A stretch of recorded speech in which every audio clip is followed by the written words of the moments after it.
মুরগির ডিমের ভিতর সাপের বাচ্চা, আতঙ্কিত পরিবারের সদস্যরা পাণ্ডবেশ্বরে। পোলট্রি মুরগির ডিম ভাঙতেই ডিমের ভেতর থেকে বেরিয়ে এলো সাপের বাচ্চা, এমনটাই অনুমান করছেন পশ্চিম বর্ধমান জেলার শ্যামলা অঞ্চলের খোত্তারডিহি গ্রামের ডিহিপাড়ার বাসিন্দারা। এই ঘটনায় আতঙ্কিত এলাকাবাসী। ঘটনাটি ঘটেছে জামুরিয়া ব্লকের শ্যামলা অঞ্চলের খোত্তারডিহি গ্রামের ডিহিপাড়ায়। ডিহিপাড়ার বাসিন্দা শেখ মান্নারের স্ত্রী মালা বিবি সকালবেলা তার ছেলের জন্য ডিম ভাজতে গেলে ডিমের ভেতর থেকে বেরিয়ে আসে ঠিক যেন সাপের বাচ্চা। স্থানীয় বাসিন্দা সোমনাথ মণ্ডল জানান যে এই ধরনের বিরল ঘটনা তাদের এলাকাতে প্রথম দেখলাম। এতে আতঙ্ক ছড়িয়েছে এলাকায়। তিনি জনসাধারণের উদ্দেশ্যে সতর্কবার্তা দেন যে এই ধরনের ঘটনা অন্য জায়গাতেও ঘটতে পারে, তাই ডিম খাওয়ার আগে একটু দেখে নেবেন, তাছাড়া বড়সড় দুর্ঘটনা ঘটতে পারে।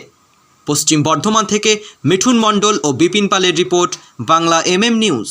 সকালে আমি ভাইতে গেলাম, তো দেখছি ভাঙলাম, তখন বাটিতে ভাঙলাম, তখন দেখছি এই সাপের ছাটা বেরোলো। কি বলতে এটা? পোলট্রি ডিম। তো কখন ভাঙতে গেলে? এই সকালে 7টার সময়। কোথায় নিয়ে এসেছিলে? ওই দোকানে নিয়ে এসছে, এবার কোথায় নিয়ে এসছে আমি জানি না, এবার কাজে গেছে, সন্ধ্যায় আসুক তখন জিজ্ঞেস করবো কার দোকানে এনেছে। তো এটা কীভাবে বুঝলেন যে এটা সাপ? ওই বাটিতে যখনই ঢাললাম তখন ওই লম্বা মতন বেরোলো, তখন ওই যে আউট করলাম কি এটা সাপ বটে। আচ্ছা, এই যে পোলট্রির ডিমে যে সাপ বেরোচ্ছে, কতটা আতঙ্কের মধ্যে রয়েছেন? প্রচুর আতঙ্কের মধ্যে রয়েছে। কতটা ভয় লাগছে? এটা যদি আপনি না দেখতেন, ঢেলে দিতেন, তো এই খেয়ে নিতে, বাচ্চা ছেলে খেয়ে নিত, যেতে কিছু হয়ে যেত, এই ডিম যেমন বন্ধ হয়ে যেত। এই যদি রাত্রেই ভাইতাম তাহলে কি হতো?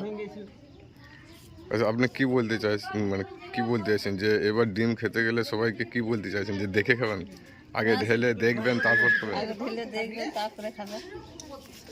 আপনার নাম? মালা দিদি। সকালে আমরা যখন আসি তখন হঠাৎ আমাদের খবর দেয় যে ছেলেটার জন্য আমি রান্না করতে যাচ্ছিলাম, তখন আমি যখন ডিমটা ভাঙি তার মধ্যে সাপ বের হয়। তো এখানে আমরা সবাই খুব আতঙ্কে আছি যে যদি যেটা একটা গরিব মানুষের পুষ্টিকর খাবার পোলট্রির ডিম, তার মধ্যেও যদি এইসব সাপ বা এইসব জিনিস হয়, কীটপতঙ্গ যদি বের হয়, তাহলে মানুষ আর কী নিয়ে খেয়ে বেঁচে রবে।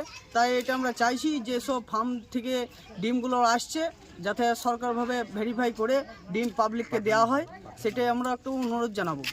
আমরা খুব এখন আতঙ্কের মধ্যে বাস করছি। আমাদের এখানে যে খোট্টারডি শ্যামলা অঞ্চলে খোট্টারডি গ্রামে আজ যে ঘটনা ঘটেছে, একটা পোলট্রি ডিমের মধ্যে সাপের ছা বেরিয়েছে। এরকম হয়তো আরও ডিমে বেরোতে পারে। তাই আমি পাবলিককে আমাদের অনুরোধ করব, যখন ডিম খাওয়া হবে তখন যাতে ভেঙে দেখে খাওয়া হয়, না হলে মানুষ অসুস্থ হতে পারে। আপনার নাম? আমার নাম সোমনাথ মণ্ডল।